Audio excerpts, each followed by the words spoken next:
Assalamualaikum warahmatullahi wabarakatuh. Salam sejahtera bagi kita semuanya. Salam Om Swastiastu, Namo Buddhaya, salam kebajikan, Rahayu. Mohon izin perkenalkan diri saya, nama Ibu Dr. Herwin Sulistiowati SHMH.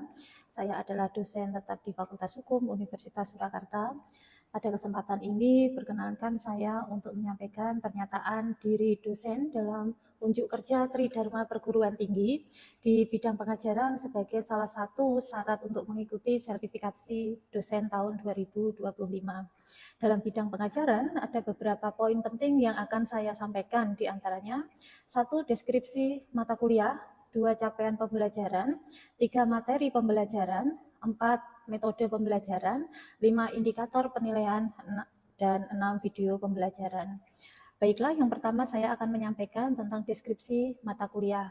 Saya adalah dosen pengampu mata kuliah hukum pidana yang memiliki bobot 4 SKS, dan mata kuliah ini adalah mata kuliah wajib di dalam program studi ilmu hukum.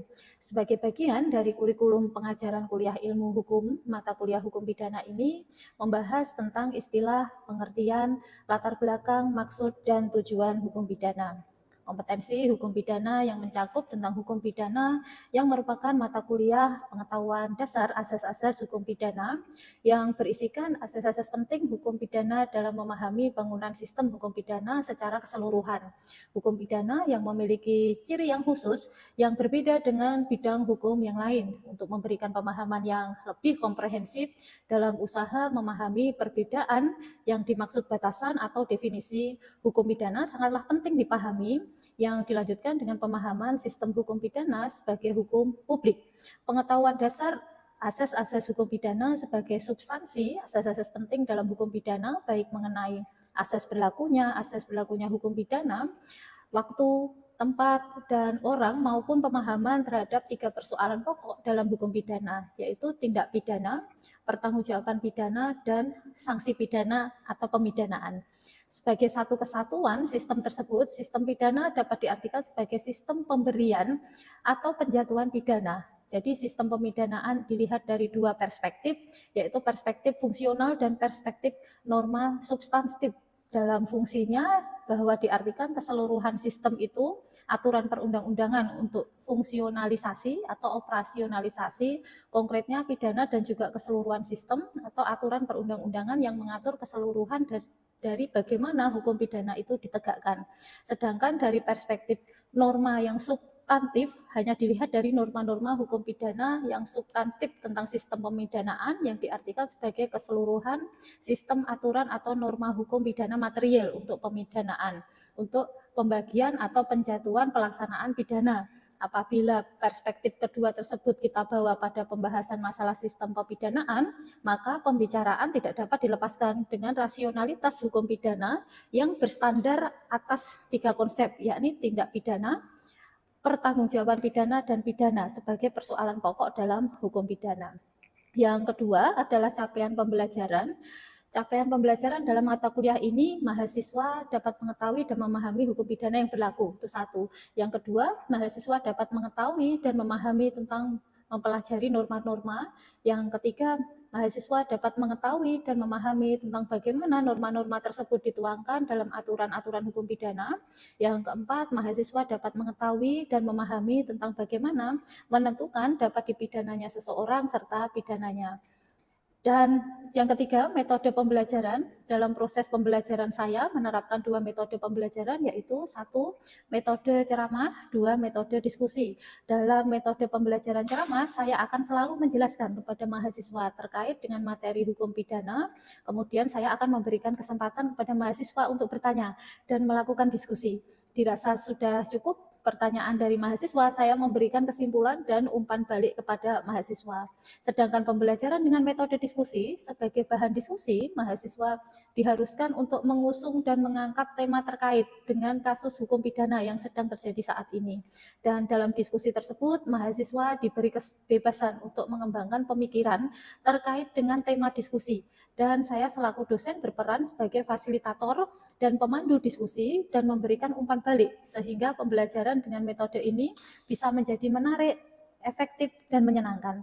Yang keempat adalah materi pembelajaran. Adapun materi pembelajaran yang berpedoman kepada rencana pembelajaran semester yang sudah dirancang dan disetujui oleh universitas, khususnya tentang mata kuliah hukum pidana yang saya ampu, yang terdiri dari yang pertama, pengetahuan atau pengertian hukum pidana, yang kedua, sejarah hukum pidana, yang ketiga, sumber-sumber hukum pidana, yang keempat, mempelajari asas teritorial, asas personal, dan asas perlindungan. Yang kelima, membahas asas universal dan asas legalitas hukum pidana.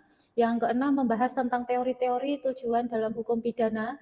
Yang ketujuh, membahas tentang istilah dan pengertian tindak pidana.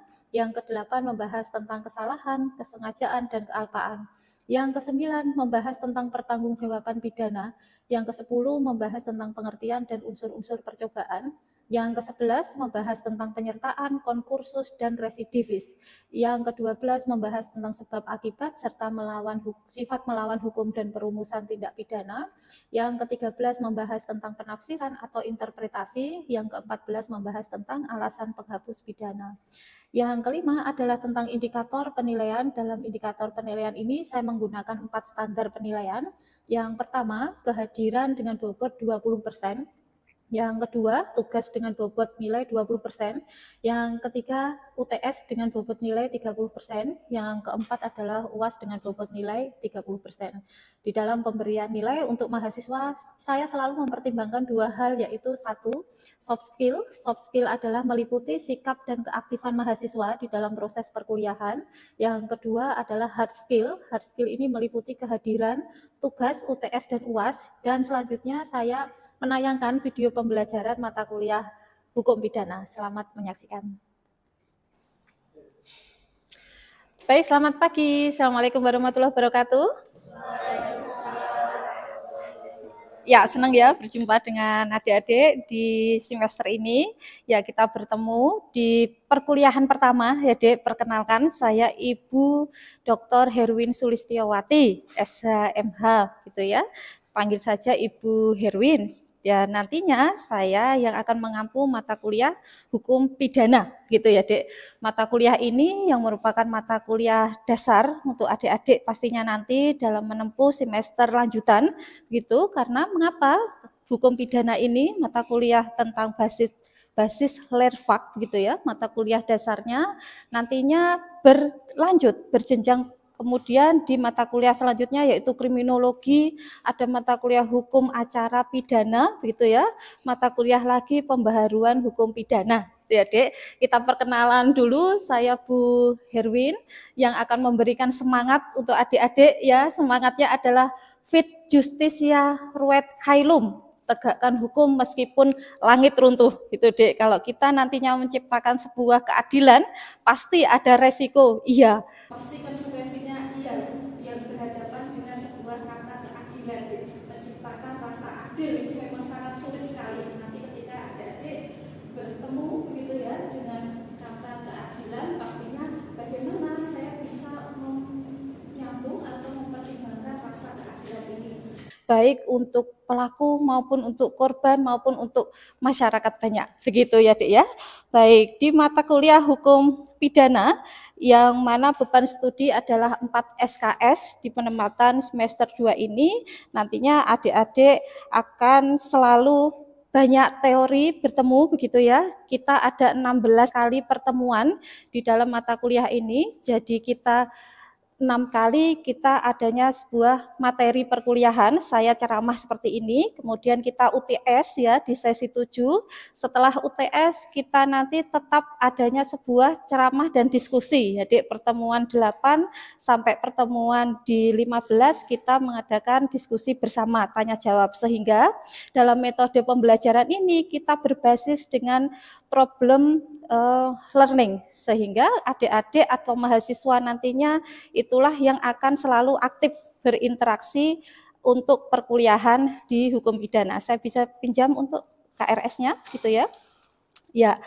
Ya, kita di sini ada 16 kali pertemuan ya, adik-adik ya. Nah, di sini kuliah di pertemuan 1 sampai dengan pertemuan di 6 kita UTS, di pertemuan 7, lalu lanjut lagi di pertemuan 8 sampai dengan pertemuan 15 gitu ya. Lalu pertemuan 16 adalah UTS. Penilaian saya ketika adik-adik bobot dari mata kuliah ini itu nanti 20% itu kehadiran gitu ya. Kehadiran tidak cukup dengan adanya tanda tangan, tapi kehadiran adik-adik itu saya nilai juga dari keaktifan gitu ya, keaktifan bertanya, berinteraksi gitu. Kemudian bagaimana sih tugas kelompok 20% juga saya nilai. Jadi adik-adik nanti saya bagi menjadi beberapa bagian untuk per kelompok yang nanti bisa untuk tugas bersama gitu ya. Lalu kemudian ada UTS dan UAS yang masing-masing adalah 30% bobotnya. UTS 30, UASnya adalah 30%, sehingga 100% dalam penilaian. Saya harapkan nantinya adik-adik juga mendapat nilai A semuanya, begitu ya adik-adik ya. Baik, kita kenalan dengan adanya mata kuliah ini adalah hukum pidana, gitu ya. Mata kuliah hukum pidana, adik-adik nantinya juga harus punya referensi buku, gitu ya. Saya kenalkan dengan para begawan hukum pidana, itu nanti ada Prof. Sudarto, ada Prof. Mulyatno, Prof. Bardanawawi Arif, bisa dipakai untuk adik-adik pegangan kuliah hukum pidana gitu ya. Dan yang tidak ketinggalan adalah adanya Kitab Undang-Undang Hukum Pidana atau KUHP yang nanti adik-adik akan selalu bawa ketika kuliah hukum pidana gitu ya. Kenalan juga dengan KUHP, Dek. KUHP itu apa dan seperti apa sih gitu ya. Nah, nantinya adik-adik akan kenalan juga dengan yang namanya buku yang di dalam KUHP ini ada buku 1, buku 2, dan buku 3. Jadi KUHP itu dibagi 3 buku, Dek. Buku 1 kita tentang asas legalitas atau ketentuan umum yang ada di dalam KUHP. Kemudian buku 2 kita belajarnya di kejahatan, dan buku 3 adanya pelanggaran. Nah, ini nanti untuk pegangan atau senjatanya adik-adik ketika belajar hukum pidana seperti ini. Oke ya, kita coba flashback dulu. Kalau belajarnya hukum pidana ini ada 2 kata gitu ya, ada frasa hukum dan ada frasa pidana gitu ya. Kemarin adik-adik sudah menempuh untuk mata kuliah pengantar ilmu hukum, pengantar hukum Indonesia begitu ya. Pastinya adik-adik sudah belajar tentang hukum. Nah, apakah hukum itu? Itu ada yang bisa? Ya. Hukum adalah sebuah peraturan yang memiliki sanksi untuk mengatur tingkah laku masyarakat. Oke? Bagus, berarti hukum adalah aturan begitu ya, yang adik-adik kenal selama ini. Hukum itu aturan yang berbentuk sebuah undang-undang, pastinya seperti itu. Nah, belajarnya kalau tentang hukum di sini kita belajar tentang ini ya, Normenwetenschap dan Staatswetenschap.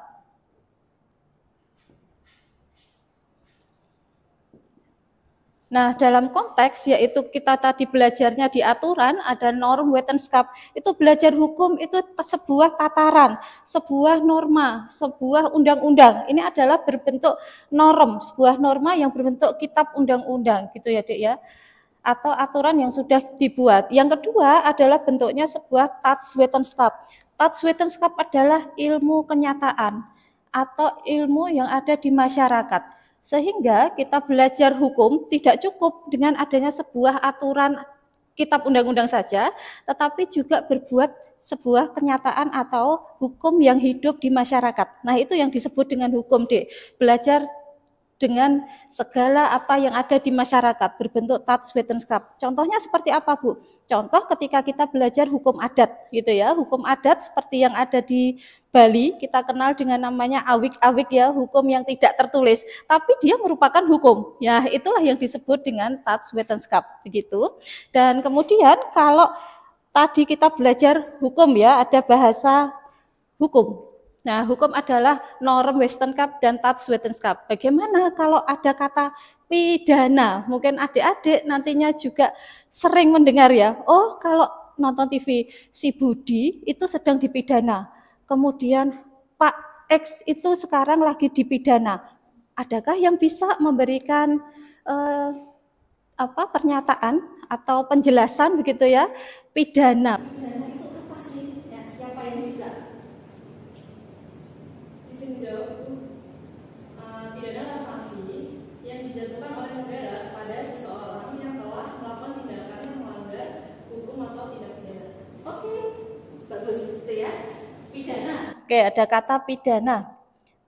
Sering sekali kita menyebutnya adalah sanksi gitu ya, sanksi atau pidana. Pidana kalau kita kenal ada yang namanya sanksi, yang namanya hukuman, adanya nestapa gitu Dek. Ya, kata inilah yang menjadi kata umum ketika kita kenalnya adalah kata pidana gitu ya. Coba kita lihat tentang adanya hukum pidana. Kalau tadi kita sudah melihat hukum, sudah ada pidana. Nah, hukum pidana itu sebenarnya apa sih gitu ya? Oke, belajarnya kalau hukum pidana nanti adik-adik banyak sekali teori-teori tentang pidana. Nah, Bu Herwin mau memberikan sebuah rumus gitu ya. Mempelajari hukum pidana itu gampang sekali. Hanya ada 3 rumus saja yang saya catatkan untuk adik-adik nantinya, untuk bekal adik-adik ya, belajar. POP itu perbuatan, O-nya orang, yang P satunya lagi adalah pidana. Nah, tentang apa Bu? Nah, 1, perbuatan.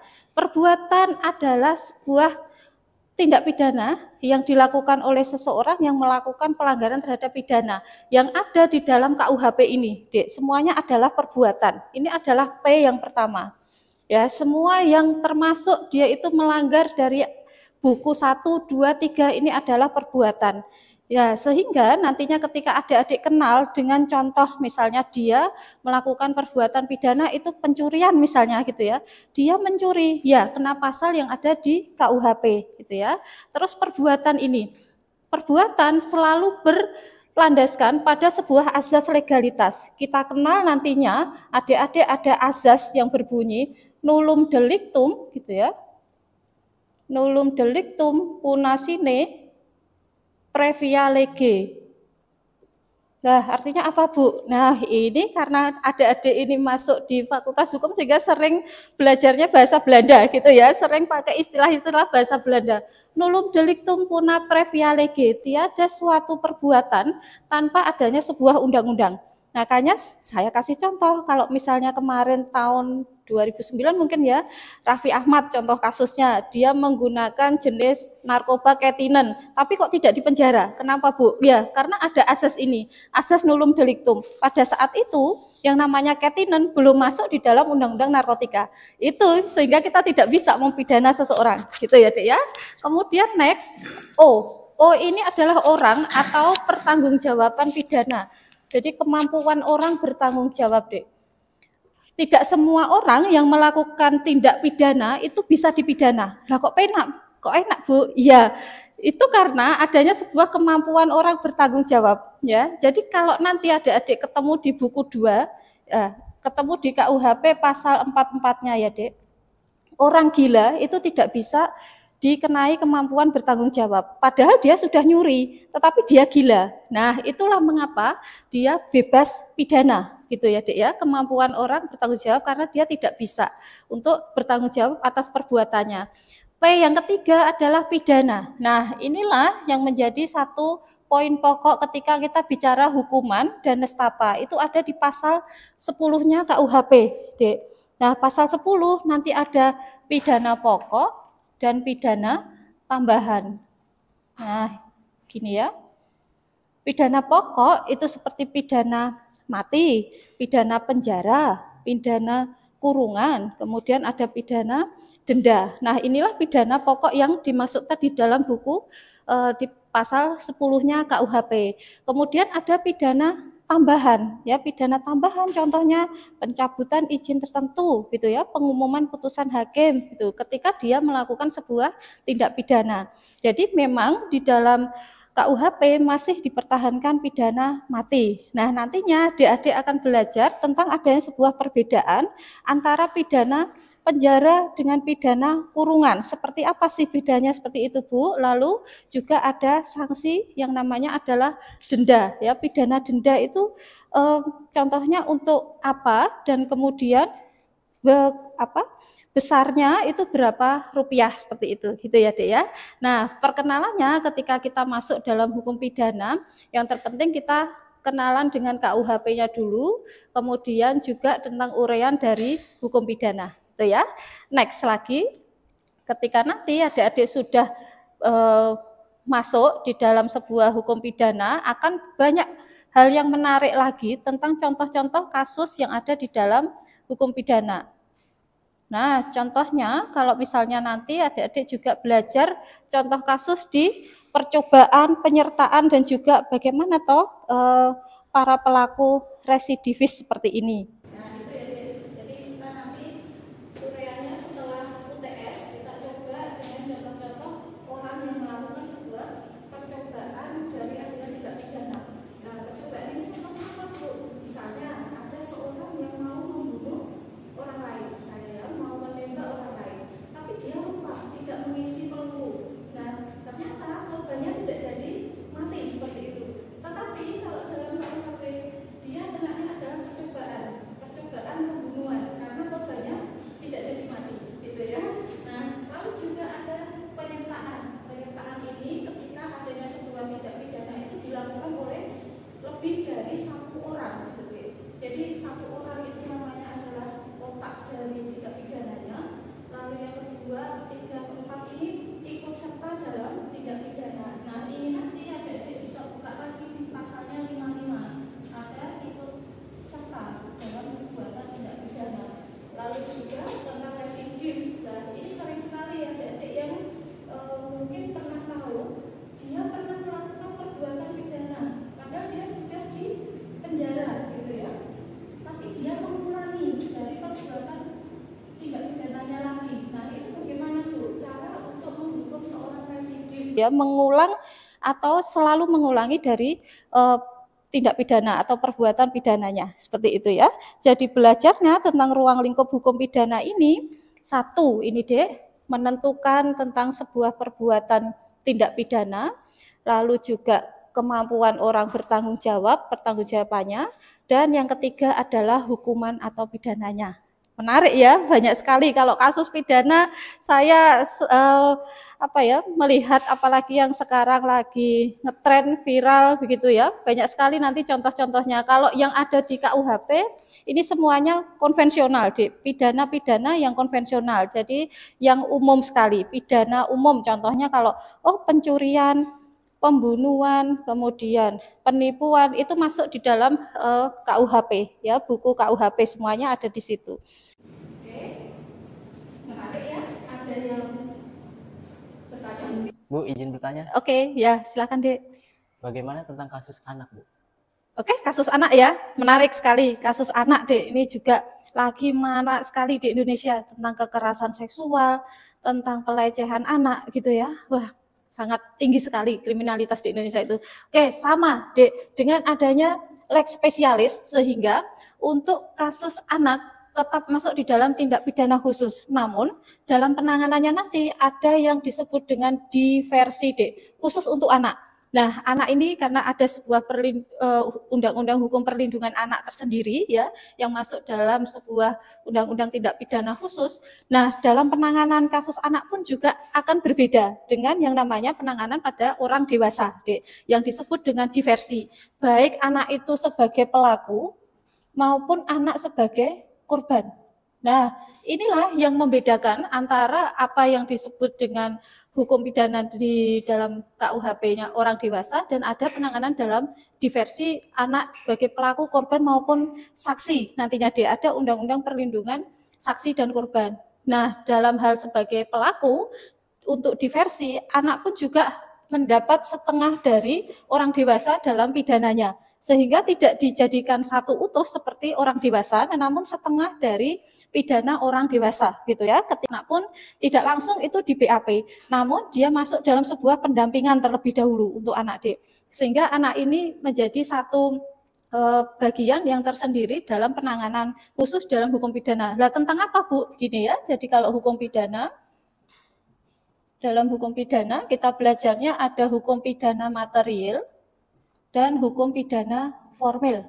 Nah, hukum pidana material ini tentang substansi yang ada di dalam KUHP maupun di luar KUHP. Nah, substansi itu isinya, Dek, isi dari materi pasal-pasal yang ada di dalam undang-undang yang menunjuk pada baik KUHP maupun yang undang-undang pidana khusus tentang adanya sebuah tindak pidana. Nah, kemudian yang kedua adalah hukum pidana formil. Formil ini adalah bagaimana cara bekerja dari hukum pidana material. Jadi kita belajarnya adalah hukum acara pidana. Nanti adik-adik akan bertemu di semester 4 tentang hukum pidana formil seperti ini. Bagaimana toh cara kepolisian untuk menangkap, melakukan penyelidikan, penyidikan terhadap tindak pidana. Nah, ini semuanya akan dipelajari di hukum acara pidana. Sampai nanti adik-adik belajar tentang yang namanya criminal justice system gitu ya. Baik dari kepolisian, kemudian kejaksaan gitu ya, pengadilan, sampai dengan di lapas.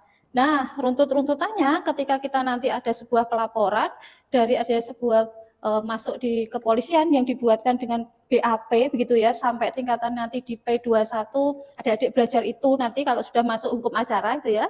Terus di kejaksaan, bagaimana toh cara membuat surat dakwaan, surat tuntutan begitu ya. Terus masuk di pengadilan, kita nanti melakukan sebuah sidang itu seperti apa ya, prosesnya bersidang pada saat pembuktian itu seperti apa. Nah, itu semuanya ada di hukum acara pidana, yaitu adalah hukum pidana formil, Dek. Nah, yang semester 2 ini kita masih dengan hukum pidananya adalah material. Jadi kita masih belajarnya pada sebuah aturan undang-undang materi yang ada di dalam pengaturan dari hukum pidana gitu ya, Adik-adik ya.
Dek, oke.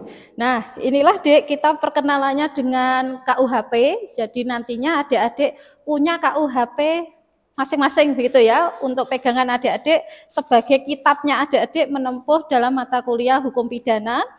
Dan sejak tadi tetap lanjutkan ada hukum acara pidana. Nah, sebagai pertemuan pertama nantinya adik-adik sudah kenalan dulu dengan isi yang ada di KUHP. Kita pasalnya seperti ini sampai di 569 pasal. Kita kenalan juga contohnya seperti apa nanti ketika ada orang yang melakukan perbuatan tindak pidana. Gitu ya, adik-adik ya. Pasti selalu semangat, tidak hanya adik-adik nantinya hadir, tapi silakan ada interaksi seperti tadi ya. Ada yang sudah banyak bertanya dan memberikan feedback kepada mata kuliah hukum pidana. Oke, saya tutup. Wassalamualaikum warahmatullahi wabarakatuh.